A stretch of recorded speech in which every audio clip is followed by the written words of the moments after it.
Another day, another vlog. Thank you Lord for this day. Hi mga chiko, for today's mini vlog nga, hinatid nga pala ako ni Drew at saka ni Tibets Vlog. Tapos kinabukasan nagpatulong naman si Papa Pong sa lakad niyo. Noong mga time nga na to, galing nga kami San Fernando, kaya naman nakitulog na lang ako kila Mami Vanessa. May mga vlog nga kami sa may San Fernando, kaya naman kasama ko sila Tibets Vlog at Boss Drew Vlog. Hindi nga ako nagdala ng motor dahil nga nung gabing pumunta ako dito umuulan. Ay rugo, buti na mga ganaka, largo rin yung kaluguran ko nga rin From San Luis, Pampanga, yatanda ko parugo kay kami. Nung lumakad nga kami nung mga kaorasan na to, sobrang init. Kaya naman humuhulas-hulas na ako. Naini pa mo mag-drive, balang mag-drive yung ambulansya. Anong kabilis. At habang nga nasa daan kami, nakita ko nga itong mga palayan na meron na nakatanim. Dito nga ay mapapansin nyo din dun sa kabilang bukid, puro putik. Dahil nga dyan tumambay yung baha nung bumagyo. Ay rugo, di ko nga makalimutan nung galing kaming Nueva Ecija. Diyos ko, dumaan kami dito. Talaga namang napakataas ng tubig. Lagpas pa dito sa daan. Dahil nga hindi pa nagalmusal yung mga maghahatid sa akin, nagpaluto na lang pala ako ng tilapia, buro, talong at saka okra. Pero mga che, kakagliya kasi yatching Tibets. Puta, liya mituloy. Tagal na nga din daw silang di nakakakain yan, kaya naman nag-request pa sila. Diyos ko, kasi kanyon Nagluto nga din pala ng tinola yung nanay ko, kaya naman ayan, meron din kami sabaw. Pero go, atching Tibets, machelin walay tangin anak ko, kanakoy tambatik-batik, ang poitang ating brown Dahil nga gutom na tayo kumuha na nga ako ng okra at saka talong, ang poitang tilapia. Kumuha na din nga pala ako ng buro para sa sausawan ko. Madalang lang naman kasi mapasyal tong dalawa na to dito dahil taga-arayat pa sila, kaya naman pinagbigyan ko na sila sa gusto nilang ulam. Pagkatapos nga namin kumain nagyaya silang pumunta dito sa may bukid para daw makita nila yung mga bukid na binili ko. Charis. Ergo, maglakad-lakad kami pa makanano kasi may pasubo lang mengan kaya tamburo. Na mga time nga na to,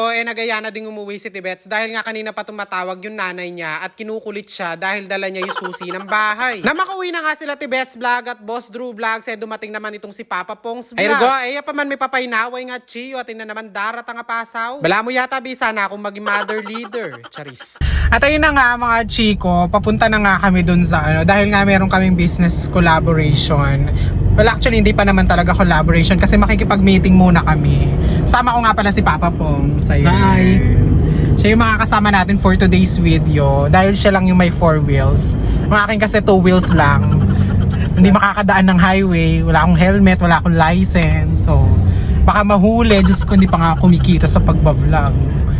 Diba? Kaya mahirap. Noong mga time nga na to, papunta nga pala kami ng Bustos, Bulacan dahil nga merong kikitain si Papa Pong's Vlog. Ay rugong, yan ikaking asawa mo Papa P, nino kayang pakikitan mo Ken? Dahil nga dito na kami inabutan ng tanghalian, sabi ko nga kay Papa Pong, dito na lang kami kumain. Sobrang sulit naman kasi yung mga pagkain nila dito. Merong only samgyup, only wings, only hot pot, at only samgyupsal. Dahil nga naging favorite ko na din dito sa only buffet nila yung dinuguan, kaya nag-only buffet na lang ako. Bale, ito nga pala yung mga kinuha ko, yung dinuguan, Shanghai, lechon kawale, at saka yung fried pork chop.